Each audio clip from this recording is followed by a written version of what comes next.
এটো হল smart meter এটো ইন্টেলিয়া smart ইন্টেলিয়া কোম্পানির স্মার্ট মিটার ইন্টেলিয়া স্মার্ট জেনাস আছে তেনেকে তিনটা কোম্পানি আছে তিনটা কোম্পানি এনেকে স্মার্ট মিটার লগাই আছে আর যদি এনেকে স্মার্ট মিটার লগাই থাকে তেতিয়া হলে আমি আকৌ পুরোনা যুগলৈ ঘুৰি যাব লাগিব যেটো লুণ্ঠন চলিছে স্মাৰ্ট মিটাৰ আকৌ লেমৰ যুগলৈ ঘুৰি যাব লাগিব লেমৰ যুগ আকৌ চাকিৰ যুগলৈ ঘুৰি যাব লাগিব আকৌ নাহৰ গুটিৰ যুগলৈ ঘুৰি যাব লাগিব আকৌ অমিতাত মিঠাতেল দি অমিতা কাটি মিঠাতেল দি মিঠাতেলৰ চাকিৰ যুগলৈ ঘুৰি যাব লাগিব এটোৱে হৈছে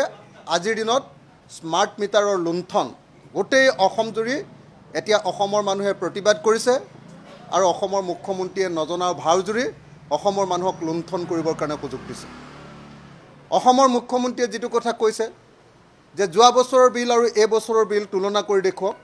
মই আজি অসমৰ মুখ্যমন্ত্ৰীৰ কথা অনুসৰি যোৱা বছৰৰ বিল আৰু এই বছৰৰ বিল তুলনা কৰিবৰ কাৰণে আহিছো 2022 চনতকে দেখুৱাই লওঁ 2022 চনত মে মাহত আমাৰ ঘৰত বিল উঠিছিলে 4044 টকা 2022 চনৰ মে মাহত আৰু 2024 চনৰ মে মাহত আমাৰ বিল উঠিছে 6070 টকা 24 চনত 6070 টকা 23 চনত উঠিছিলে 3012 টকা তেতিয়ালৈকে স্মার্ট মিটার লগোৱা নাই 23 চনৰ মে মাহত 3012 টকা আৰু 24 চনৰ মে মাহত উঠিলে 6070 টকা ডাবল হৈ গল 3012 টকাৰ পৰা 6070 টকা দুগুণ হৈ গল এটোৱে হল স্মাৰ্ট মিটাৰৰ লুণ্ঠন সামগ্ৰী একেগিটাই আছে একেই বস্তুৱে ব্যৱহাৰ কৰিছো কিন্তু আমাৰ 3012 টকাৰ পৰা মে মাহত 2023 তাৰিখৰ 2024 চনৰ মে মাহত আমাৰ আহিলে 6070 টকা জুন মাহত 2022 ত আহিছিলে 4999 টকা 5000 টকালে এটকা কম আৰু 24 চনৰ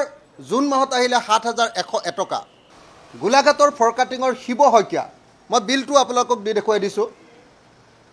অফিসত যেতিয়া অভিযোগ দিলে এটো কি অদ্ভুত বিল আহিলে স্মার্ট মিটাৰৰ কি অদ্ভুত বিল আহিলে তেতিয়া অফিসে হেটো কমাই 1445 টকা কৰি লৈ ললে বিলখন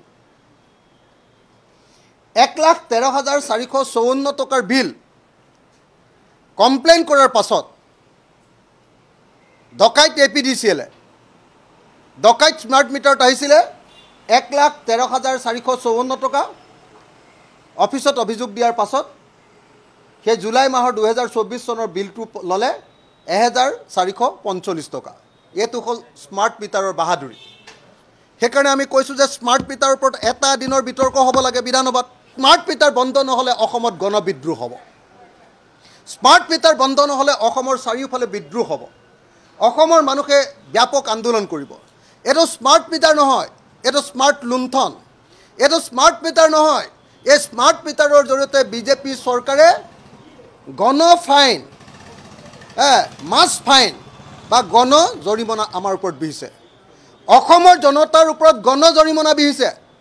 যেনেকৈ ব্ৰিটিছৰ দিনত তামুলৰ ওপৰত কৰ লগাইছিলে নাঙলৰ ওপৰত কৰ লগাইছিলে এতিয়া এই বিজেপি চৰকাৰে কি কৰিছে স্মাৰ্ট মিটাৰৰ নামত এনেকৈ অসমীয়া জাতিৰ ওপৰত গণ জৰিমনা জাৰি কৰিছে